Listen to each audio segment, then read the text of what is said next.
Hello, Chem 100. I want to go over a big review of nomenclature because I know that is a topic that pretty much every chemistry student struggles with because there's just so much to remember. So what we're going to do is go over a bunch of examples, and I want to show you how my brain processes all the information that's given to you so you can make decisions on how to name things and how to write the correct formula. So I created a document that uses some of the information from your notes. And so I'm just going to bring that up now. Okay, and here is that document. Let's go with naming first. Now, this is in your notes, and I want to show you how you use this flow chart. So we're going to go through 4 examples together, and I'm going to show you what you need to think about as you name the compound. Now, the first thing you have to think about whenever you name a compound is you have to ask yourself, is it ionic or covalent or molecular? Covalent, molecular means the same thing. And how you determine that is by looking at the very beginning of the compound. If you have a metal, so remember, metals are to the left of the stair step, or the one polyatomic ion that takes the place of a metal, and that is the positively charged one. So that's NH4 or ammonia. So if you see a metal or ammonia, you have an ionic compound, and that has its own naming scheme. And we go to the left of our naming diagram or naming flow chart. If the first element is a nonmetal, and specifically it's not nitrogen in NH4, if it's anything else, it's a covalent or molecular compound. And in this class, the only molecular compounds we're going to see have 2 elements, and they're both nonmetals, so they're pretty characteristic. Okay, so let's do some examples. So our first example here is CR3P2, and we're going to name this compound. So the first thing I need to ask myself is I need to look at the very first element, and I need to ask myself, is this a metal or a nonmetal? Because I don't see NH4 in the formula. So Cr is chromium, and when I look it up, it's a metal. It's actually a transition metal, and that's going to be really important because once I identify that it is a metal, automatically I know it's ionic. And when you're thinking ionic compounds, automatically get those prefixes out of your head. The prefixes di, tri, tetra, they're only for covalent compounds. So you're not going to see them in the ionic naming. So you ask yourself, okay, I see a metal to start. Is it a transition metal? Remember, the transition metals are the ones in the middle of the periodic table, or the D block. Chromium happens to be in that D block. So we need to include a Roman numeral in that name. And that Roman numeral is going to stand for the charge of that metal. The charge of the metal. So I'm going to name my metal. So whenever I have a metal starting us off, we just write the name of the metal. We have chromium here. And I know that I need a Roman numeral. So I'm going to put parentheses there. We're going to do some detective work to figure that out. Now, the second name, I'm going to name the anion. And look at what we have here. It's either a nonmetal with "ide" at the end, or it's a polyatomic ion. How do I know if I have a polyatomic ion? After my metal, if there's only one capital letter, that means there's only one element. It's got to be a nonmetal. Metal, nonmetal, that forms an ionic compound. If there's more than one, so if I see 2 uppercase letters, that's a polyatomic ion. I'm going to look at the formula, the list of formulas of polyatomic ions. Now, this is just one element, phosphorus. So I'm going to hack off the end of it and put an I. So when it's just a nonmetal by itself, we make it phosphide. And now we're going to do detective work to figure out what the chromium charge was. Now, it's very, very tempting to write chromium 3 because the subscript of chromium is 3, but that's not what the Roman numeral stands for. It stands for what is the charge of one of those ions. Now, in this formula, I have chromiums, and I have phosphoruses, phosphides. All right. And if you write phosphoride, totally fine. In my formula, I have 3 chromiums, and I have 2 phosphides. So I like to draw those pictures. And I'm going to look up the periodic table. What is the charge of phosphorus? I always look up the charge of the negative or the anion. And I see that phosphorus is in group 5A. You need to know that means it has a -3 charge. So if I have 2 of those, they're going to add up to -6. That means my chromiums need to add up to +6. All my positives and negatives have to add up to 0. So once again, I look at the formula, I see how many ions of P I have, I draw those. Then I look up the charge, each one of those gets that charge. Now I know that my chromiums have to add up to 6. Each one individually needs to be a 2 in order to add up to 6. So that's what goes in the parentheses. Now, when you're trying to find these charges, they're always going to be positive because they're transition metals. Metals are always cations. That's a characteristic of metals. Okay, so that was kind of a tough one, but I wanted to show you some more complex examples. Let's go on to the next one. Na2SO3. Okay, so first question, what's the first element? It's going to tell me if it's ionic or covalent. Okay, so sodium Na is a metal. That means it's an ionic compound. And the first thing I need to ask myself, if I know it's ionic, I say, is sodium a transition metal? Well, transition metals are only in the middle. Sodium, I find it on the periodic table. It's group 1A. That means I write sodium, the name of the metal. No Roman numeral is needed. It's always a +1 charge. We only write the Roman numerals when they can form more than one charge. So I just put sodium. Now you're going to have to fight the urge to put a Roman numeral, and you're going to have to fight the urge to put disodium, because remember, we only use those prefixes for covalent compounds. So once I have sodium, I name the second ion. Now I see there's both an S and an O after my sodium. So I'm going to look at my polyatomic ions and find SO3. That is sulfite.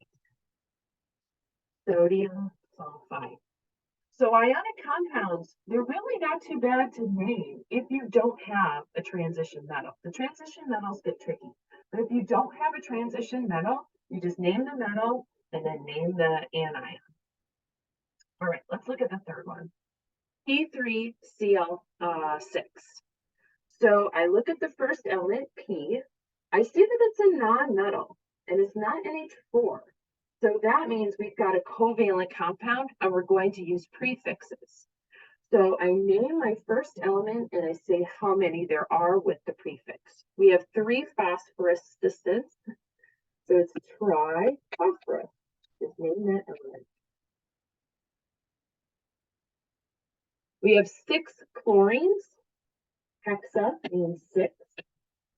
So we say hexa, and then we end the second element, ide, similar how we did with phosphide. Triphosphorus hexachloride. Here's our last example. Cu2CO3.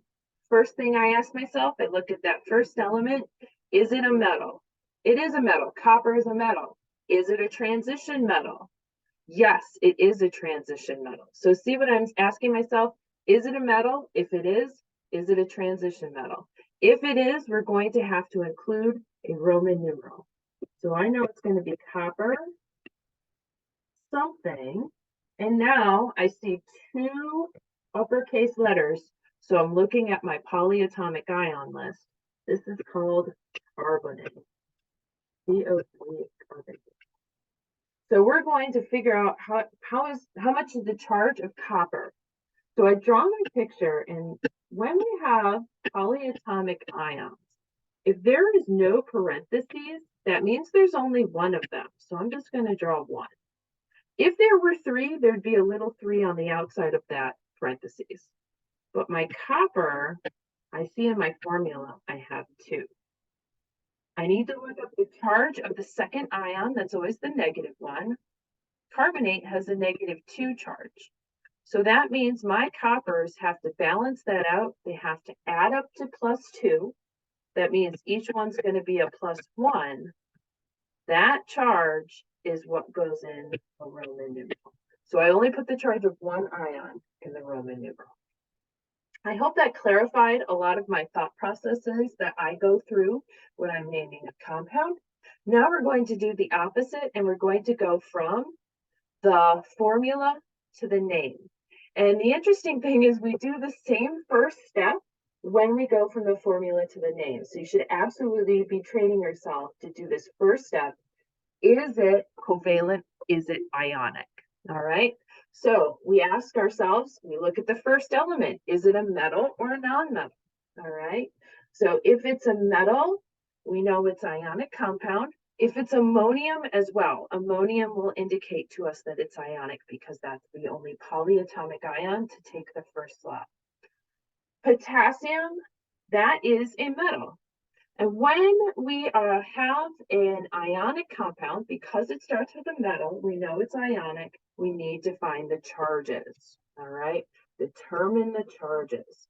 So I find potassium, that has a +1 charge. I find sulfite, oh, we used that in the last few, so SO3, 2 minus.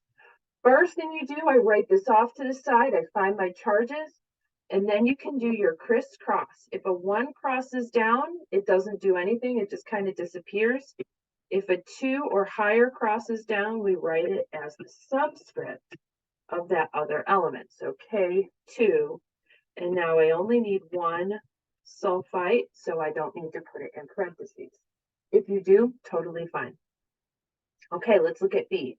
Copper 2 acetate. If you see Roman numerals or an ending of 8, both indicate you've got ions. All right, so if you see a Roman numeral, if you see 8 or ite at the end of the name, you've got an ionic compound and you have to look up charges.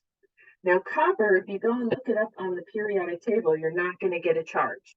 The name tells us the charge. The fact that it's copper 2 means it's a copper 2 plus charge. And acetate, I hear 8 or ite. I'm thinking polyatomic ions. So C2H3O2 minus is the formula of that charge, of that ion. My 2 is going to cross down. Now, when a 2 crosses down for a polyatomic ion, I will write it in parentheses. A 1 is crossing down for copper, so I only need 1 copper. I'm going to put my C2H3O2 in parentheses, and then my 2 from the copper 2 plus crosses down after the parentheses. Okay, let's look at C.